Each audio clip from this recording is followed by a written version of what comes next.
You are listening to the Heroic Mindset Podcast. Welcome back, everybody. This is Dr. Tom Davis, and I'm here with Larry Sunderland back, and I believe you are going to thoroughly enjoy this particular episode. We really have a treat in store for you. We've mentioned it on our Facebook page, but we have Jesse Marsch, the coach from Salzburg, with us, and we have already been talking about all these incredible things that we're going to share. And just to give you a little background on Jesse, he's a former player, and so he played in the MLS. He's currently the head coach at the Austrian club Red Bull Salzburg, and he played 14 seasons as a midfielder in the MLS, and he was able to do some incredible things during that time, winning 3 league titles. He's also played for the United States national team, and then became an assistant coach with the U.S. national team. He went on to be hired by the New York Red Bulls and then was named MLS Coach of the Year. And Jesse will have to get into this, but holds the record, I believe, for the most wins by a coach in franchise history, which is a pretty incredible accomplishment. And then he was appointed as an assistant coach to the club Leipzig, RB Leipzig, in 2018 in the Bundesliga until he was called to be the head coach of Salzburg a year later. So, Jesse, we are thrilled to have you on the podcast. Thanks so much for joining us from Salzburg. Right on, Tom. No, it's good to be with you guys.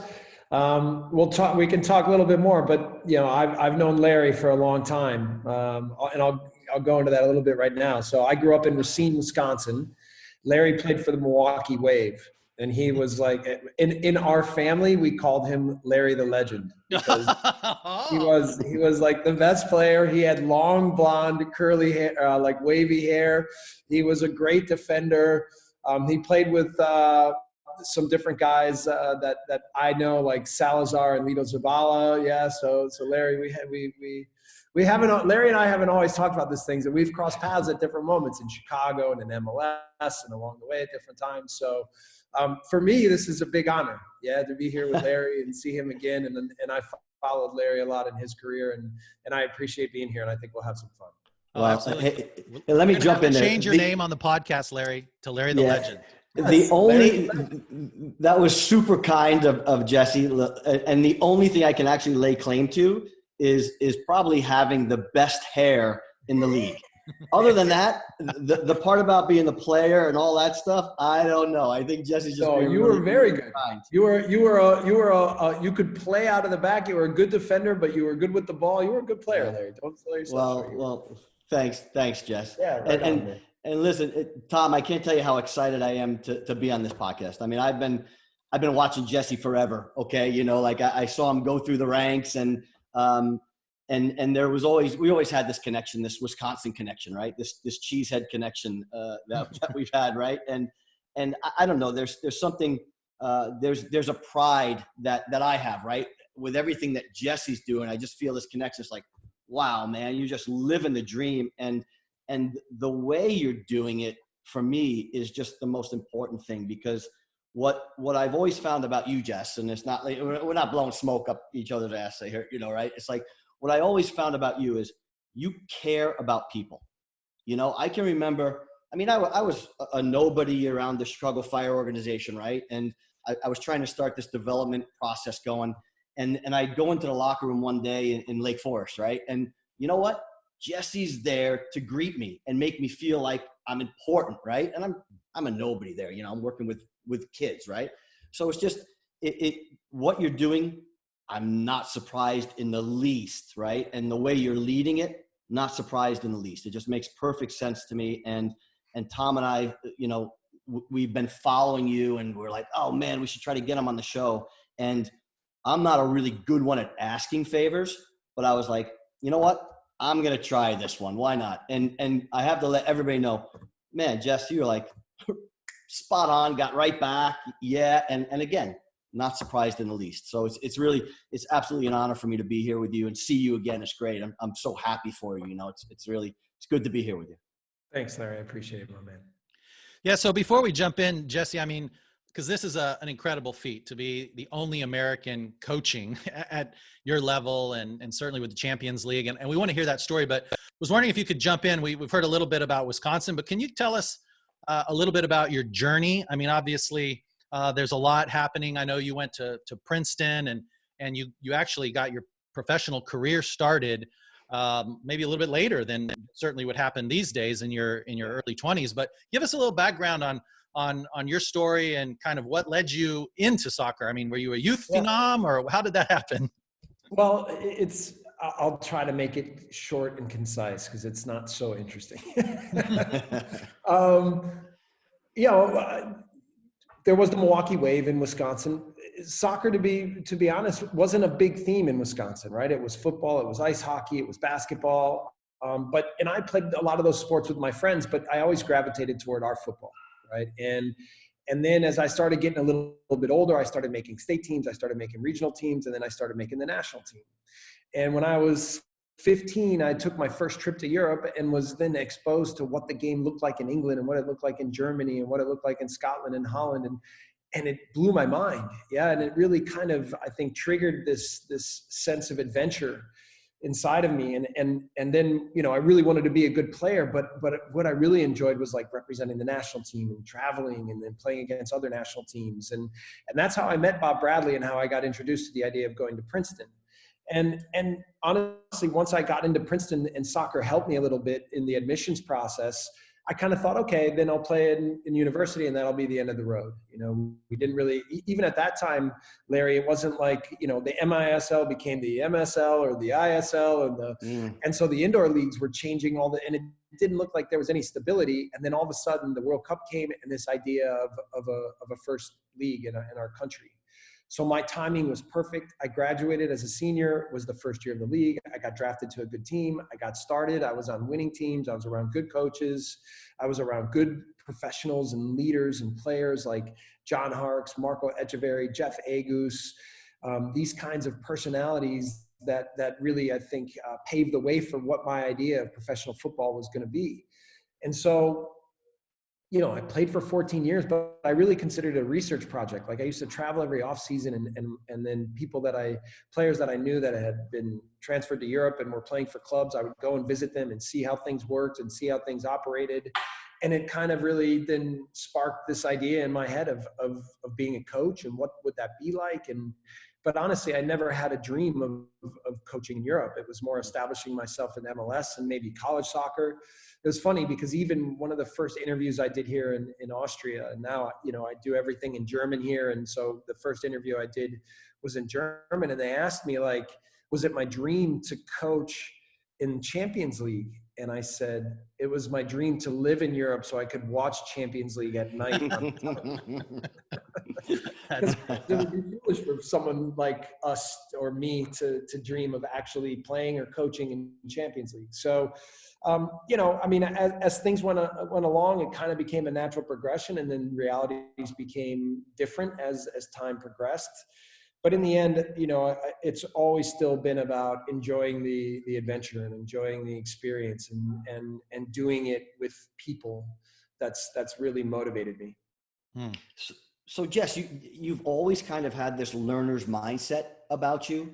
How did that aspect help you to grow as a player, and then as a player who was maybe looking down the line of being a coach? Yeah. And I mean, again, Larry, if we go back to Milwaukee or Wisconsin, like all my friends, they all still live in my hometown. And it was kind of like the idea that you go to college and then you come back and then you work for your dad's company or you do something back home. And I think partly because I was able to see the world at a young age, I just had a different idea of what I wanted out of life. Right.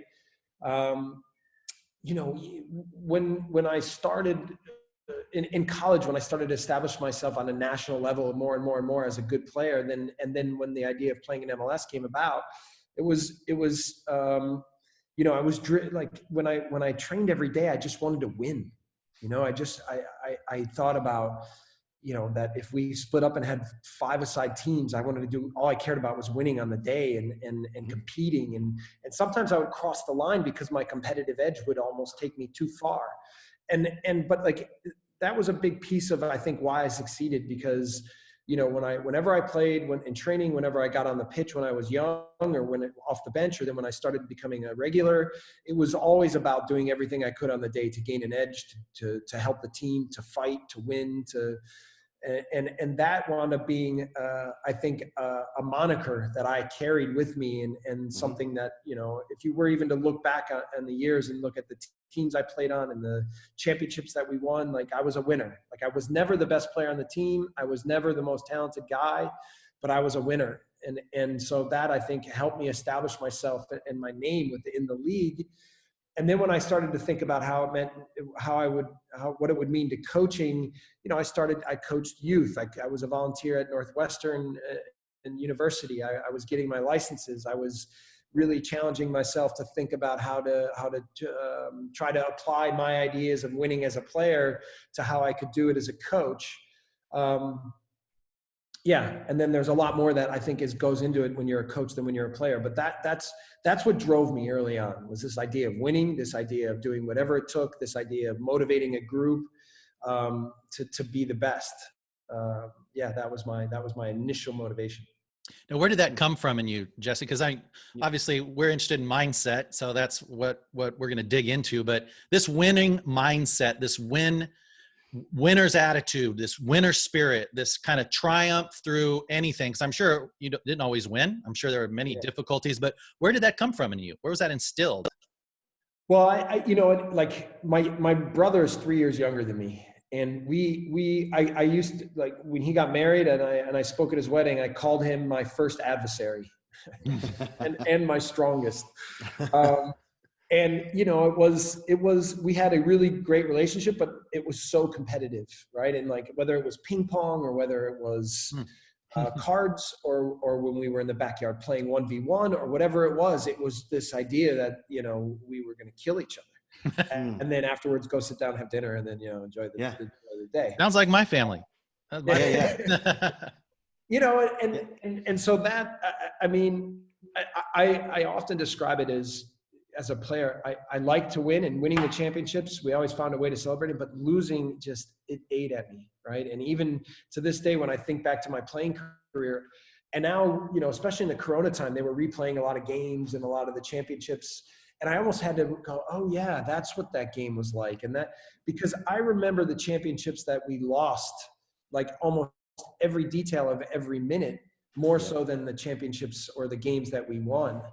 And I think that's maybe a common thread that you can see in people that are driven to be professional athletes. That's the losing hurts so much more than the winning is good. But I wanted to, maybe I'll shift now and talk a little bit more that as a coach, my mindset shifts a little bit. I thought when I was even when I tell my players now that when I played, all I thought about was winning, I think it actually surprises them, because now I'm so much more about building an environment that's about development and about appreciating every day. And yes, we have high standards for what we do, but it's so much more about growth. Personal growth, professional growth, individual growth, and then certainly growth as the group.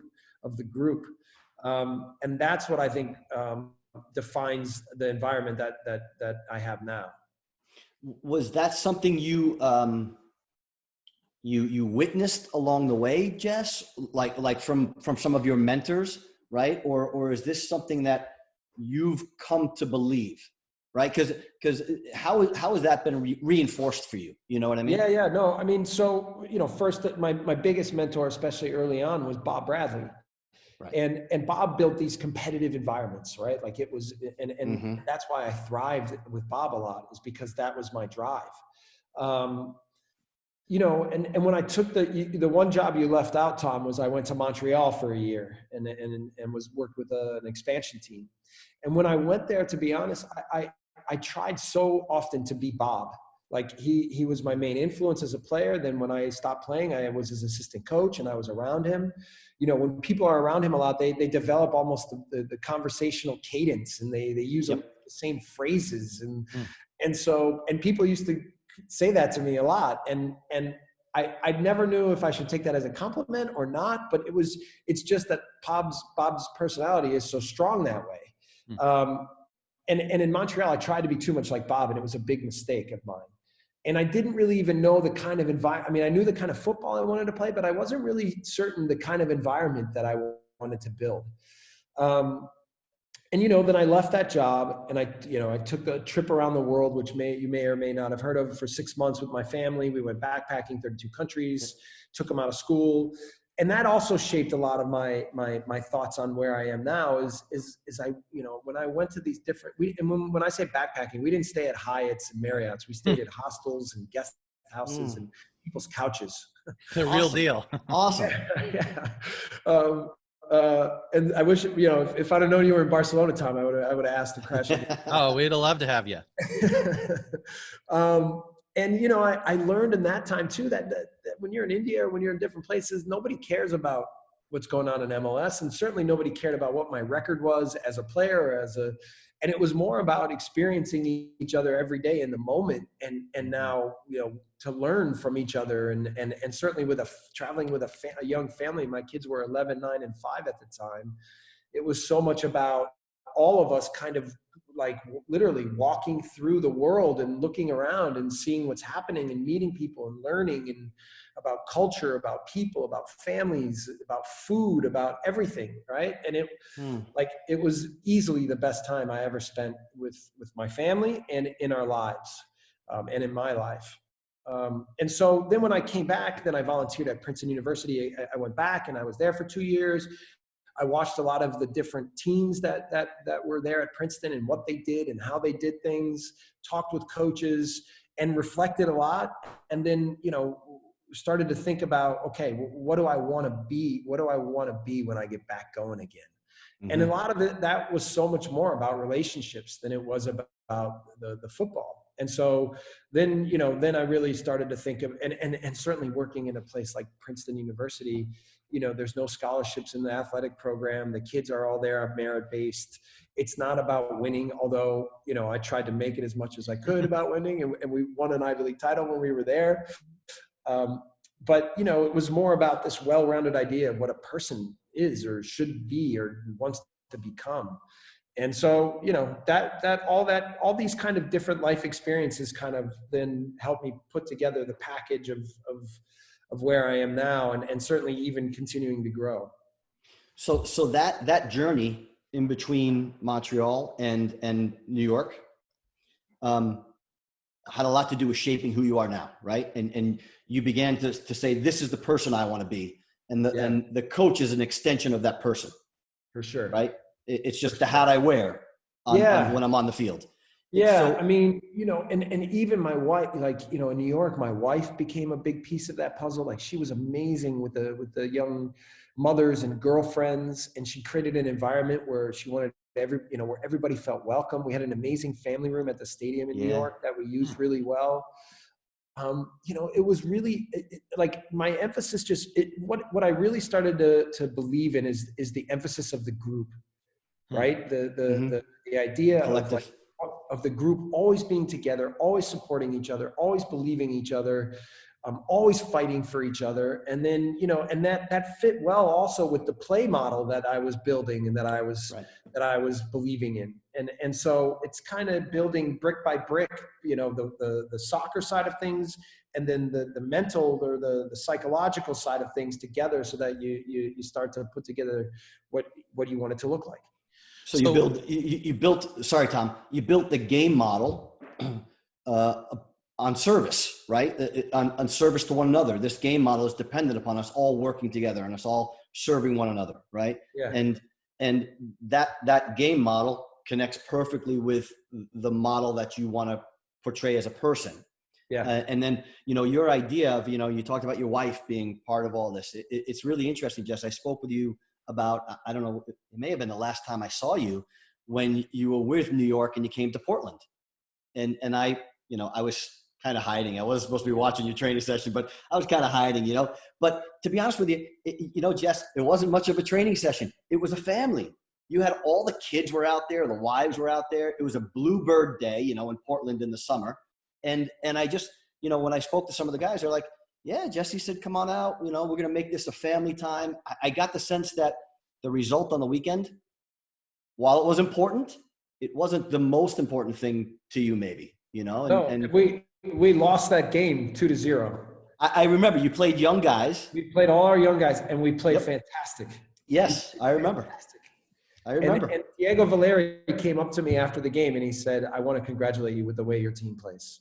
Mm-hmm. And I said, "Thanks. That means a lot." Right. And then after the game, I brought them together, and I told them, I said, "Guys, regardless of the result, this was an amazing night for us. We had so many good performances. The feel of the team was strong, and this is important, right? And this is also a core belief is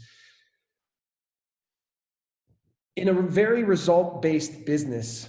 My goal is to build an environment that is not focused on results, that's focused on a process of coming together and a process of understanding of what we want to be."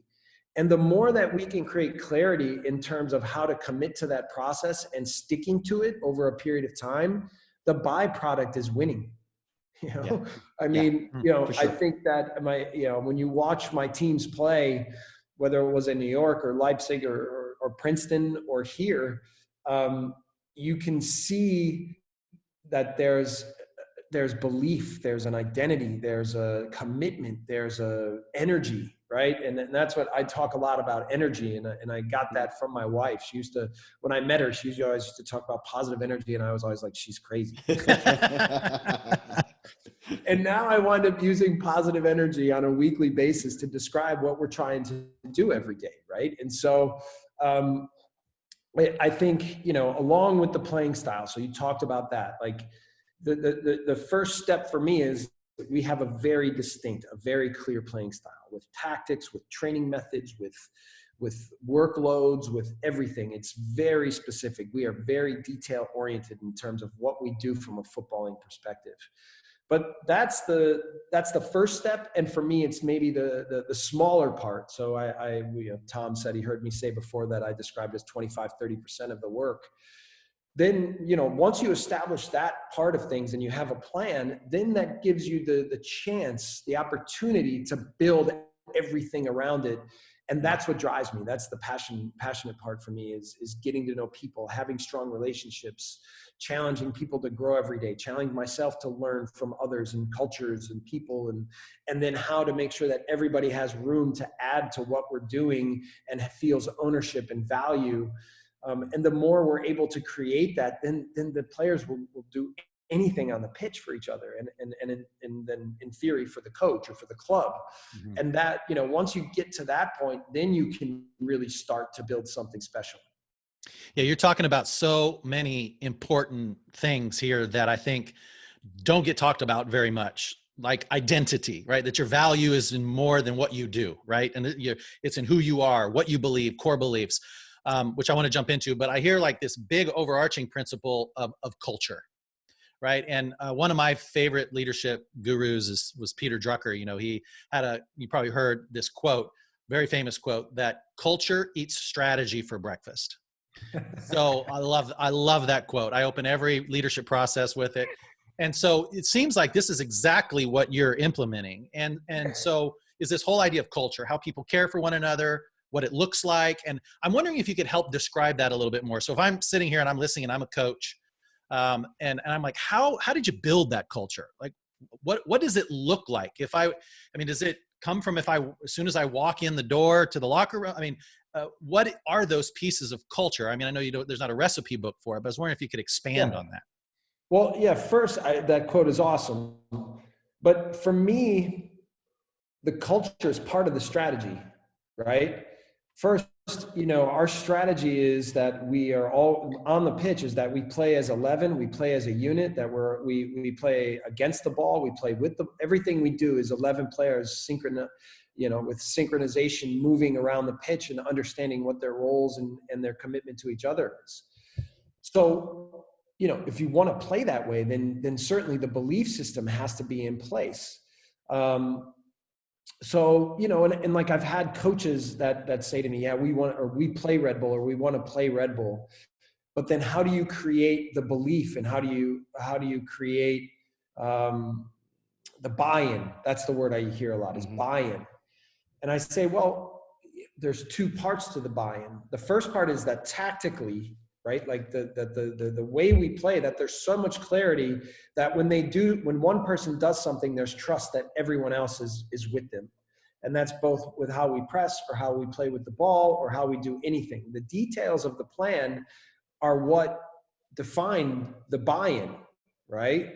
And then you're supplementing the mentality into it. So when you come to training every day, you'll see a building that first, when you first look at the building, I think that I want it to be inspiring. Like, so the messaging, the symbolism, the branding, all of these things with Red Bull wind up being essential and very important it goes all the way up to the owner. Like, the idea of what Red Bull is in theory a marketing idea, right? And it's a product built around a marketing idea.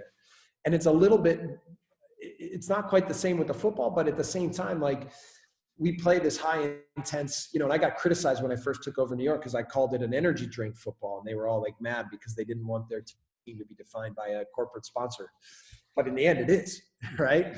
And so, but when you come to the building, you feel the energy. You see the branding, you see the energy of the team, you see the youthful energy of the players. We have so many young players, athletic players. Mm-hmm.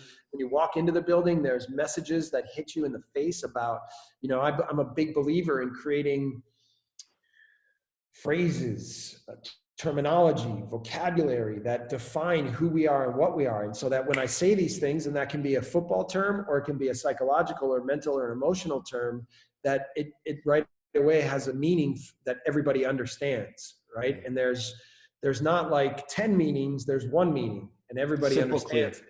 And so we'll have phrases, we'll have pictures, we'll have messaging that is a major portion of our identity. And then, as the leader, every day I walk in, I have to embody what I'm trying to build, especially when it's difficult. Like, if you catch us after a loss, those are the days where I usually almost have more energy and where I'm more interactive and where I'm more positive. Because if we're saying that we're not a result-based process, then I have to embody that every day, right? And so in that sense, every day is as important as any other day, except after we lose, then I have more energy. But really, that becomes important, is the way I interact, the energy I have, the work ethic I have, the relationships I have with everybody, from the best player to the worst player in theory, or from the sport director and the owner to the equipment manager and the physios. Like, it has to be across the board that there's a feeling that the relationships are exactly the same. And in theory, they are. That's what I love about it, right? We have a lot of fun together. What did you get your undergrad in, by the way? History. Okay. But it was almost a cop-out because so many of the majors at Princeton were so difficult that I was just a diploma. So is that, I would call that, I don't know, Larry, what you would, but I would call those like affirmations, right? Like that reinforce, this is who I am, right? Because so like when you're working with leaders or players, there's times when they feel like, man, do I have what it takes, right? And, what they'll do is actually you believe your way into, you think your way into a new way of behaving, right? So it's like, you got to get the thinking part, which is the mindset part first. Is this something you teach, or is it more, is it more caught than taught? Do you have something where you're like, hey, you teach the core values of the organization, or how does that come across to? It's interesting because even every job I've had has been a little bit different. Okay. So when I first went to New York, the biggest challenge there was that the club had never won a championship. Right. And so I was, and the drive of the players to win was so strong that it created fears of failure. Right. And so I had to understand, so what I describe inside the team, I describe that as the environment, and outside the team, I describe that as the culture. So for an example, Tom, like in Germany, football culture for me means the fan culture. What is the club's identity? Like, where is the city, and what's the makeup of the people in the city, and how do they cheer, and what is their history of success or failure, second division, third division, first division? Like, that's football culture. And then the environment is what I talk about as like what we build inside the team that is encapsulated by this culture of what the club is. So, so the culture of New York was a big mountain to climb because of the fact that they've never won, the fact that it's in New York, the fact that, you know, in theory, it's one of the bigger clubs in MLS. The environment of the team was often about one player or one individual or the superstar, and not about this collective understanding of what we wanted to be. And you said, you know, the affirmations, one of the things that one of the psychological terms we came up with was Muhammad Ali. And I showed videos of Muhammad Ali when we would get close to big moments, because they would feel so much pressure, and I would show videos of Muhammad Ali, and Muhammad Ali would talk about how good he was, and I'm the best there's ever been, and you know, I'm the greatest, and you don't even know how good I am. And I would show him these videos, and then I would show Muhammad Ali doing videos as well of him saying, you know, before I was a champion, I had to convince myself. And so when I was talking like that in public, it was more me talking to myself and convincing myself that I was a champion before I was actually a champion. And that helped me really define how I had to teach myself. And so, you know, I find that along the way, when you have a group of players, there are clues in there as to what are the next steps. And you have to be very, very perceptive and have your finger on the pulse of exactly what the culture and the environment is, so that you can help pave a development path, again, for individuals, but for the group, on how to get to the ultimate goals. And so then terminologies change. I mean, it's now compared to here in Salzburg. We've won 6 titles in a row. I'm in charge of making sure we win the 7th. So compare those challenges, right? It's totally different. And then the mindset of what is good and what is bad, or what the next steps are totally different. So it's still, I'm trying to build a culture here that's very unique to me, but also understand that the pressures and the ideas of what success are and what the next steps are totally different, right? And then I have to like create new terminology and new ideas as to what we need to do to find the way to be successful. So Jess, you know, it's often innovation as well. Yeah, and you are always reinventing, right? Yeah. And so I'm interested. You spoke a lot about process, right? And then a couple words I heard you say, and I've heard in other things: trust, and this idea of playing without a fear of failure. Okay, and Tom and I speak a lot about within an environment. I'll use your term, an environment within a team. Let's say we'll take the greater culture out. We talk about this idea of psychological safety, right? Where the players feel like they can be authentic, they can be themselves. They don't have to be afraid of being judged. That, you know, I talk about forgiveness within a group as well. You know, guys, I cost a goal. You got to forgive me. We got to move on. We got to be in the moment and move on to the next. How do you build that trust and within the group? You know? Yeah. So first, again, there's the tactical plan. So we've talked about that. Let's put that aside. And then there's, you know, my way of having, so my main reason for coming to Europe, part of it is ambition, but mostly was to see if my idea of leadership and my idea of what a successful group is can function in the most competitive environment in our sport. Now, I understand Austria is not that, but in general, Europe. Yeah. Okay. And in Europe, the coach is kind of held on this higher plane, and he often has the type of relationships with the players where they do what he says and they have to follow the rules, and that's the way it operates. And if you don't follow the rules, or if you don't perform, then you're gone, and we bring in the next player and it's their job. And then there's a fine system in place, and there's this.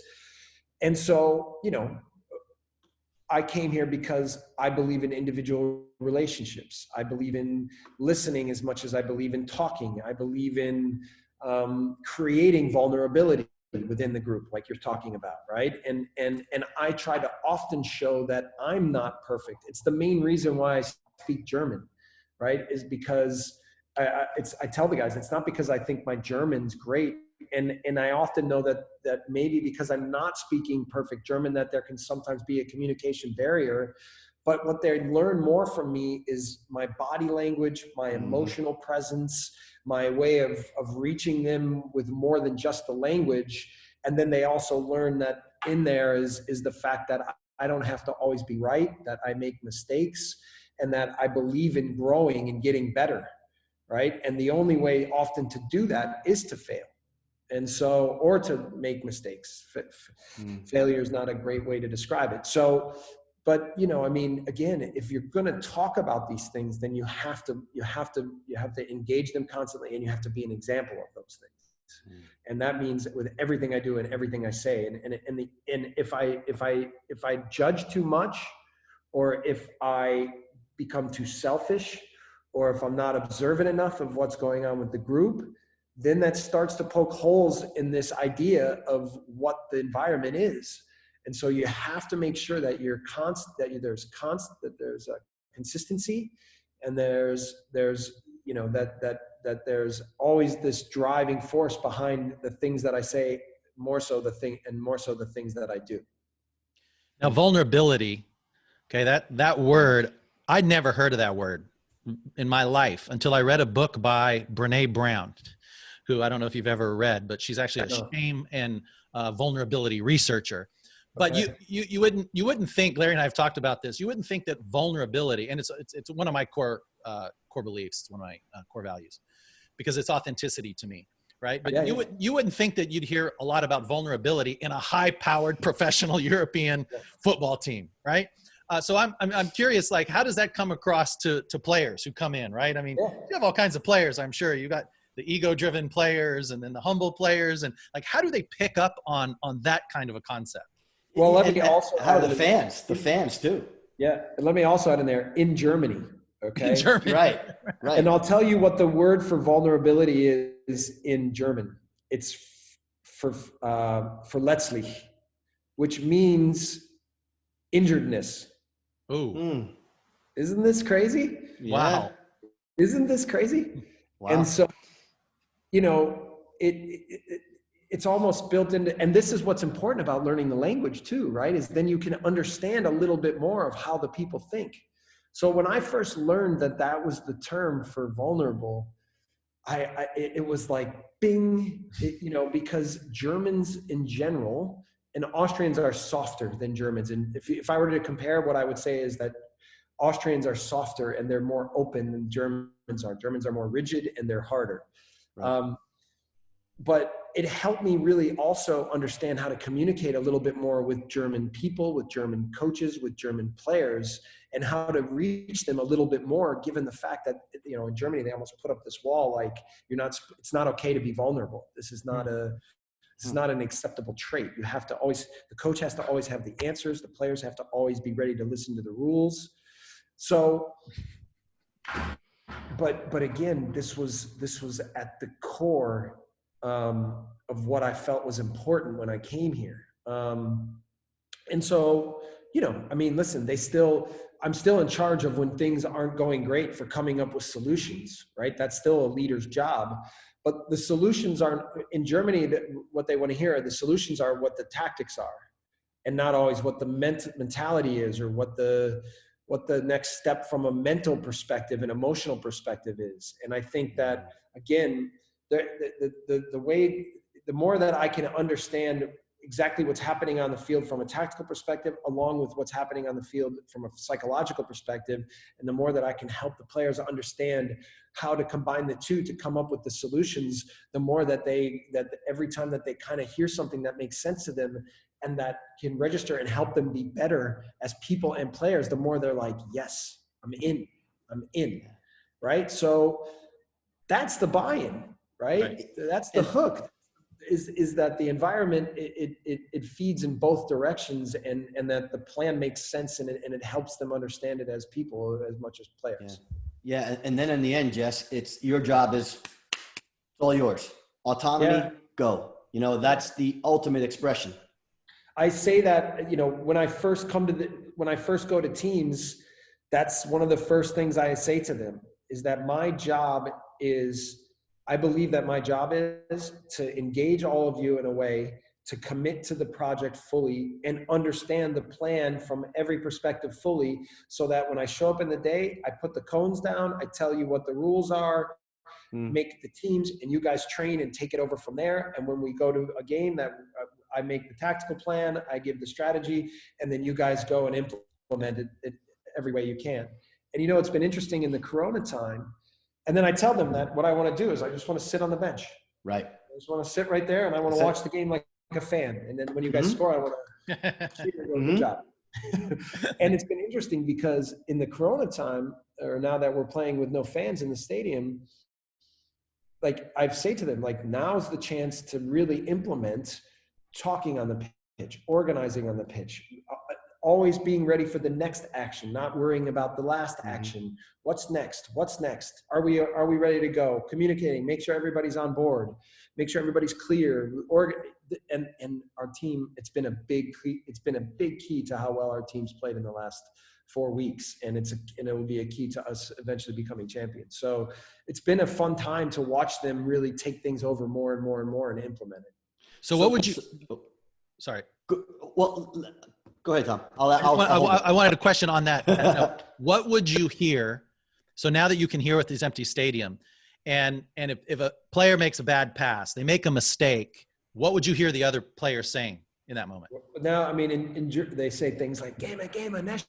It means like let's go, next, you know, and the word is Einstellung, and the direct it means attitude, but it's more it's the energy of the team, right? And like so now the positive Einstellung is so big in the group, and then the next step after the first couple games, and the next step I said is okay, now the guys in the stand, because we're not sitting on the bench, we have to separate, we have to create distance. So now they're sitting in the stands, and now I've been like, okay, now it's the guys in the stands to make sure that they're bringing energy and that they're organizing from the sidelines and that they're making sure that we're ready for. And again, it was like another big step, so that it wasn't just the 11 and then the 6 guys that aren't playing or 7 guys that aren't playing are bitter or not, that the whole group is so strong and so committed and so goal oriented right now to win the championship, that again, it's my job has become just watching them play.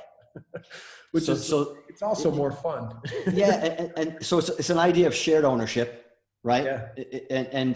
And what's, well, I'll ask you, Jeff, how does that go over in Germany and in Austria, right? Because I think back, you know, it's something that I've been striving for years to do, right? And every time I see somebody do it, I pick up on it. So Steve Kerr gave ownership to the Warriors. I don't know if you remember this, whether it was maybe 2 seasons ago. He basically gave a game to him. Every time out, the players took it. You know what else? He was sick. He was sick. But did you see what the media did? The media vilified him. And they didn't understand what he was doing. That, you know, they got on him and they said, how's this coach giving it over to the players? We don't need a coach anymore. How is this idea? How do you feel it will be met in Europe? You know, because it's different thinking. Listen, when I first started talking about this with especially some of the older guys. Yeah. Right. They were kind of like, they were very uncomfortable, uncomfortable. Right. Even like, there's a culture here in Germany that if you speak with the coach a lot, or you're in the coach's office, that you're ratting on the other players. Yeah. Right. So like, and I had heard that before, and I kind of, but like, I didn't really, you know, even in Leipzig, there was an atrium in Leipzig's, the building itself is beautiful. The structure is beautiful, but there's always closed doors and it's always really quiet, and it's too sterile for me. So then the first day I took my office and I put my computer out and I put a table out in like the atrium. And then I would have players sit and watch video, and I would go through video with them from the last game, and at first they were all like, what the hell is this? And sometimes, like, you know, they would walk over and I'd go, you know, and I'd kill them with energy, you know, and because they didn't want to do it. And I'd be like, okay, let's go. Let's have some fun. Okay, video, how fun is it? You know, and I would like, again, throw energy at them. And the more that they were bitter, the more they were hesitant, the more energy I would throw at them. I would not let them hide, right? And then over time, they kind of figured it out more, and they understood it more, and they knew that this was not me telling them, you have to do this, you have to do this. It was like, okay, what do you think here? What happened here? What would you do? Or was that good? Was that bad? What would you do differently? And it became a real, like, a learning process. And it was funny. By the end of the year, I finally, like the last 2 months, I felt like I'd finally like broken through with so many of the guys and created more of an environment that was about, you know, each other and learning. And then it was time for me to leave, you know, which is kind of sad. But here in Austria, it was easier to build that from the start because of the culture of the club and the culture of the country. It's like I said, it's softer. And the players are a little bit younger and more eager to establish themselves. But they're, you know, I mean, now they trust that when I have meetings with them, when I say something to them, when I show them something, when I'm hard on them, that I'm doing it for their sake, and I'm doing it to help them and help the group and engage everyone more than it is about me telling them what they have to do. So that will be my challenge though, everywhere I go. Yeah. In Europe. As long as I'm in Europe and I have to coach here, that will always be the biggest challenge. Yeah, it's changing what is traditionally an ego-driven climate. It's an ego-driven environment around. Yes. And that's and for me, that's always been the sticking point of, you know, that next step into the professional side of things rather than the development side of things, right? Because I haven't liked what I've seen in most of the professional environments from this. There's a lack of trust. There's a lack of trust often among staff, right? Yeah. Who's after my job? And then, like you said, top down, what are they doing up here? And so until you get all of that aligned and you can kind of develop this, you never get rid of ego, but Tom and I talk a lot about quieting the ego. If you can develop this quiet ego, within the organization, it's a really hard thing to do. So it's a great experiment for you. I mean, that's your experiment, right? Going to Europe and making that happen. The social experiment. Yeah. And you know, the ego part, like, listen, even here in Salzburg, the talent we have, it's insane, right? And even when they're young, you don't get to Salzburg. You do not get here without having an ego, right? You have to believe you're the best, right? But what is important is engaging the ego and the individual in a way so they understand how they fit in the group, and creating standards for exactly who we are and the standard for how we commit to each other, right? You can never allow people to slip the minimum standard. I say it's not a minimum standard. It's actually a very high standard. So minimum is the wrong word, but it's the least that you have to do to commit all the way to this team. And then you create the idea of how everybody every day can give more and engage each other and have personality and believe in personality and believe in committing that they can be themselves, but the best version of themselves. Yeah. So these are all delicate things to work with, but you know, it becomes an area of expertise the more that you operate within it. And certainly for me now, the more that I've gone from doing it in Canada, I've done it as a player, and I did it in MLS, and then I did it with a Mexican-American team in MLS, then I did it with the national team, then I did it in Canada, then I did it in New York, then I did it in Germany, and then I did it in Salzburg, right? So it's also— It's proven. Well, but it's also like, it has to be malleable and constantly adjust to different kinds of people and different cultures and different places. But this is fun. If you don't enjoy that, then please don't be a football coach. Please. It's fascinating, Jess. It's fascinating, really. So Jesse, when a player comes in, I mean, just if I'm trying to envision it, they're obviously picking this up from the culture and from other players who have been there, but is there somebody who's taken them through some kind of training on, hey, this is what it looks like to play here? Is this, you know, here's how you work on, I mean, you mentioned that you know, as a coach, you must always talk about development, and that the best way to find success is to be the best version of yourself and to go for it and believe in yourself and each other. So how does that get instilled besides just the words? So when somebody comes, so there's an onboarding programs, right? And we started that in New York. I did this with Ollie Curtis. He was really good at creating structure around the club, which, to be honest, I'm more of like, you know, the emotional skills than I am necessarily the pure structure. And so anytime I can work at a club where the structure is already in place, such as here in Salzburg, where like the sport director, the CEO, the president, they have built a structure that an academy and everything that is so good, then I can I can do what I'm good at, you know? But so there's onboarding and there's people involved in making sure that everybody has a clear idea of where they can live, what it's like to be here every day, how to show up to work, how to learn German, blah, blah, blah, blah, blah, blah. And then, you know, we have videos, positional videos. We have style of play videos. We have, you know, we go through tactical talks. I like to also incorporate a player that plays that player's position when we're talking about how we play and what we do things, so that they can also explain what we do and how we do. And that also breaks down the barrier of competition between positions, because they're already invested in each other and each other's relationship.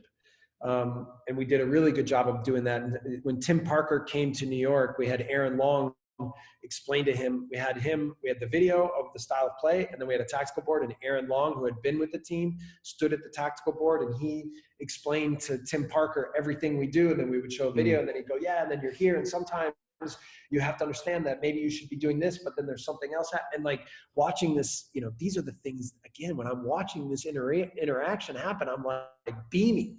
Yeah. You know, it's like, this is exactly what we need. And so again, it helps everybody. That player who's explaining to the other player knows how much we value his opinion and how important he is to the process. And the new player is learning from a player who's he's competing with, but also is developing a real connection. And when he has questions, it's not that he can just come to me and our assistant, he can go to that. I mean, it's just like trying to create, again, this is, I've learned these things as I've gone. I've tried different things. I've failed a lot with some of these projects, but we've succeeded so much more, mostly because our hearts and minds are in the right place. And then it takes off from there. So, but in general, yes, there's a process of making sure that we really engage all of the new people that come on board, to make sure that they feel welcome right away, that they understand the plan right away, both from a football and a mental perspective, and that they understand how to take their talents and apply it to what we do. Gotcha. That makes a lot of sense. And so, by the way, I also love your whole idea of this positivity piece. You know, you said you got that from your wife. Most of my great ideas come from my wife too. So I'm sure Larry could say the same. We cannot show them this video. Well, we cannot. Don't admit it. Guys, hang on. Most of my ideas come from my wife too, I have to say. Otherwise, I'm done. Yeah, we all got to confess. So it's one of the things I love, actually, that my background, what I studied is positive psychology. Which is a fascinating field because there's so much research on it now from places like Stanford and Princeton, Harvard, all over. But one of the things that they teach is this constant, because we have so much negativity being thrown at us, that in order to be the best version of yourself, they call it well-being theory, and in order to flourish, that you have to have 3 positives to every 1 negative. Okay. And it's a very simple kind of formula, but it's called the Losada ratio. But it's powerful, right? Because you know, it sounds like that's kind of what you're training, is that, you know, hey, when you take risk and it doesn't work, you encourage people, you're positive, right? It's the positive energy that you're talking about. So that sounds like that's one of the like top things that you're really trying to get across and teaching to everyone, isn't it? I'm going to pause for a second because I just created a pause there so we could also, I have to text, I have another meeting, but I'm just going to push it back like 15 minutes and then. No problem. Thanks, buddy.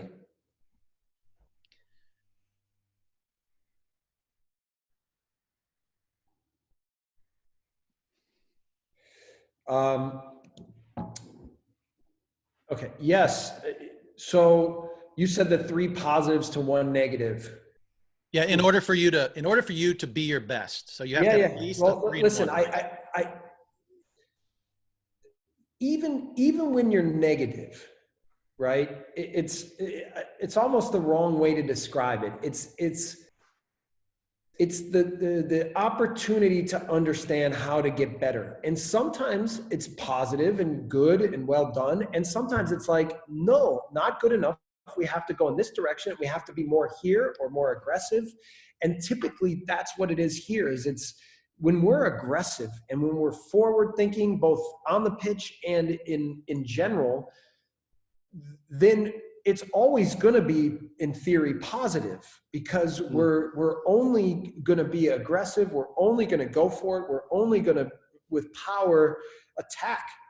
And so then, I mean, there's 100,000 lessons in every game and moment and whatever, but it's more about understanding what's the feeling, what's the energy, what's the mentality, what's the belief system, what's at the core of this. Again, that's the strategy. So the strategy is football, but it's also the way that we live our lives. So, Bob would always use the phrase "real," be real. Let's, or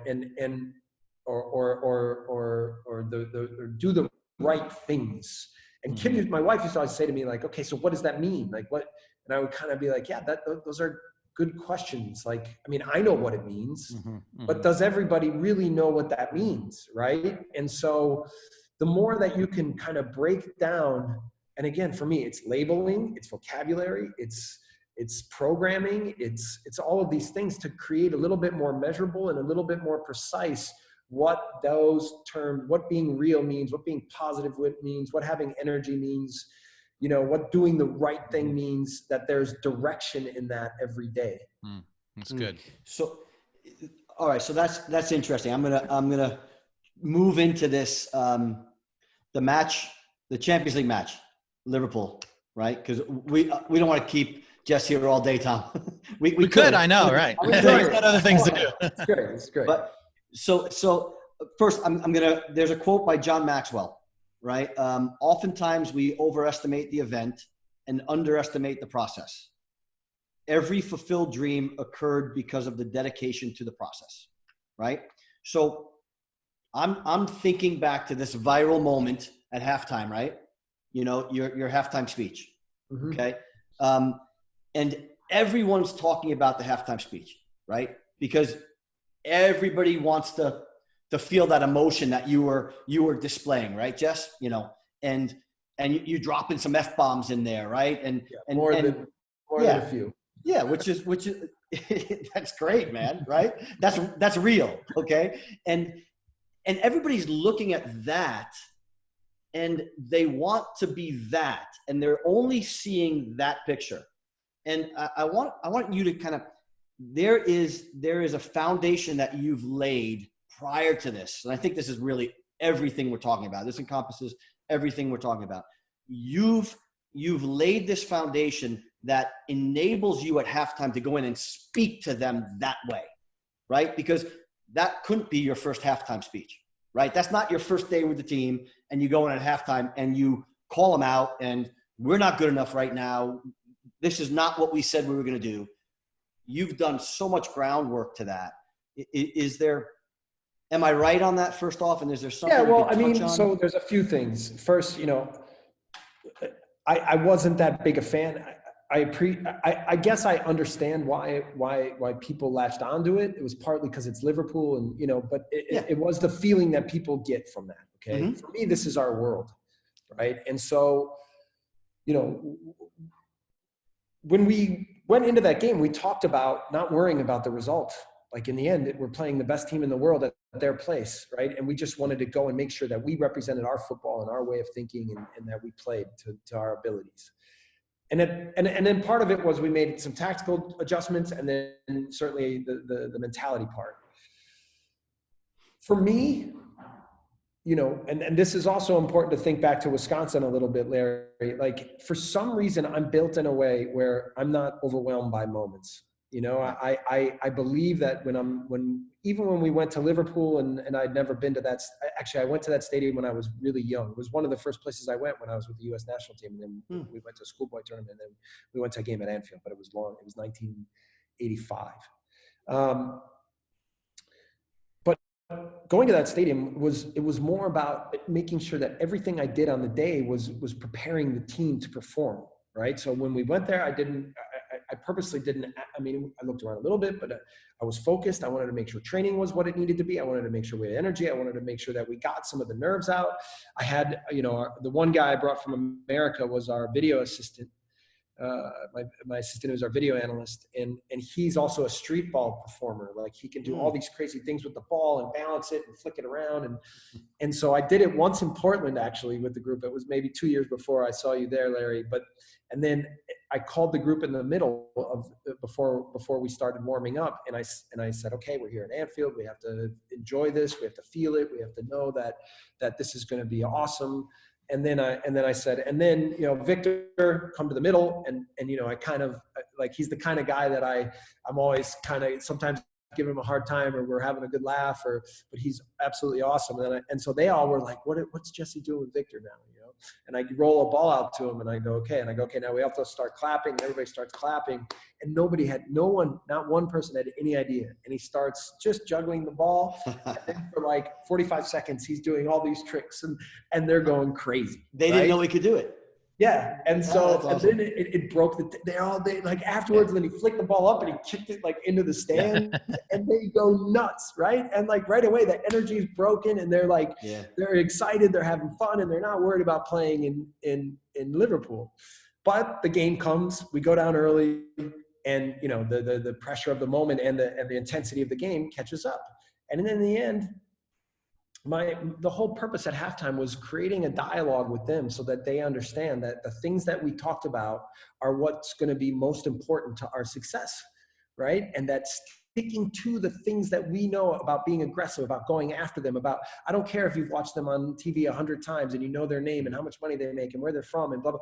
We have to attack them. We have to play to our strengths. We have to be what we said we're going to be. And in the end, that was a big part of the team understanding that and committing to that was a big part of, the performance in the second half. So, and in the end, that's what's, more than, again, what was, I've never been congratulated more for any game in my entire life than I was for that game, and we lost. Yeah. There's a lesson in that. Yes. Lesson in that. All right. Last thing, advice time from you. So, you're a dad, Larry's a dad, I'm a dad.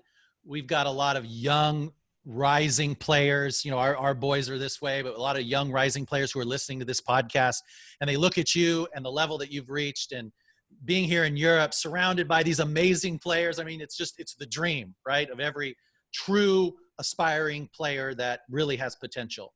What would your message be to those players who are seriously on this journey? What would you tell them that, hey, this is the game changer? This would be what I would coach you to focus on that could really be the thing that transitions you from a good or a great player to that top upper echelon of amazing players one day.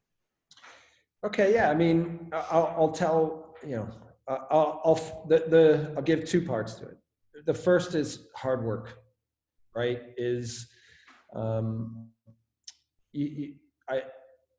I had a talk with my son last night about this. It related to schoolwork. Nothing trumps hard work.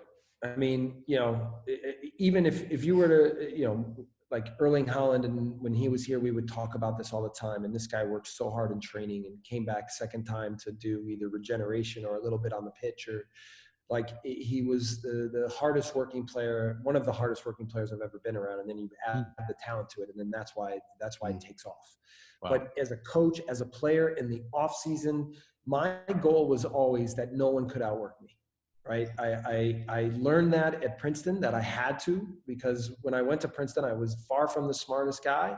And I realized the only way that I could survive is if I learned to work harder and also smarter. Right. But the hard work part became something that I had to learn and help me survive there. And then when I went into MLS, I was also not the most talented guy. I wasn't the most athletic. I wasn't the fastest. I wasn't the biggest. And I had to be the hardest working and then the smartest, hardest working. So that part is really important. Then the next part is, I think you have to have this self-belief and a relentlessness to achieve your potential. And we have a player here, and I'll just tell his story. And it's not always great when you tell stories about players, but this one I think is really vital and was an important building block to his success. We have a player named Hee-chan Wang. And when he first came in for preseason, he had come back from the national team, so he came a little bit later, and we had some other. Erling Haaland was doing really well up front. He's a striker for our team, and then another player, Patson Daka, was doing really well. So we were playing a lot with them in preseason, and at the start of the season, we were playing a lot with those two together, and then Hee-chan would come off the bench. And Hee-chan is clearly one of our most talented guys, but things were going well, and I just said to Hee-chan, just keep going. We're going to get you going, and then we'll get you in the lineup, and then things will go from there. But the team's doing well, and you're still working into fitness. And he wasn't too happy with me, and then we sat down a couple of times, and I said to him, listen, you just have to have a relentlessness. Just enjoy every day, come to work every day, commit yourself to the group every day, be relentless. And we were speaking in German to each other, and I didn't know what relentless was. And so then I was like, and I was saying it in English, and he didn't so then I typed it in, and it came up a German word, and it was unerbittlich. And he didn't know what that meant. I didn't, I knew at that point it was relentless, but then he goes, use the translate to Korean. So then I translated to Korean, and 3 caricatures came up, and he goes, okay. And I said, okay, how do you say that in Korean? And he says, Hee-chan an. His name is Hee-chan. Yeah. And he says, Hee-chan an. And I say, it's your freaking name. Yeah. Yeah. And so I was like, come on, like Hee-chan an. So like literally, I mean, he's heard me say Hee-chan an like 1,000 times. And we actually introduced it in our team. And now it's a phrase we use in our team. It's Hee-chan an, so that every day you come, you work your butt off, you give everything, you're relentless in your pursuit to excellence. Then you go home, you enjoy your life, you enjoy your family, you enjoy it, whatever you like to do away from your job, your football, whatever. And then when you come back the next day, it's Hee-chan an all over again, 100%, all you have, give everything, go home. Right? That's awesome. That's the way to live life, right? Yeah. That's the way to live life. So this is not just football advice. This is the way that I, and this is even what I said to my son last night. So now he's going to get tired of hearing me. Great message. Perfect. Sure. All right. Cool, man. Hey, Tom, Jesse, you got a couple of minutes? Sure. Yeah. Let me just end this. Hey, everybody. Thanks for joining us on the Heroic Mindset Podcast. Please give us a 5-star rating. If you enjoyed this, we do have a YouTube channel now. You can check out the Heroic Mindset Podcast on YouTube, and keep coming back. We'll keep bringing some more incredible guests on here, and keep up with what distinguishes you from everything else. And that is to have a heroic mindset. Thanks again, Jesse. Take care, everybody.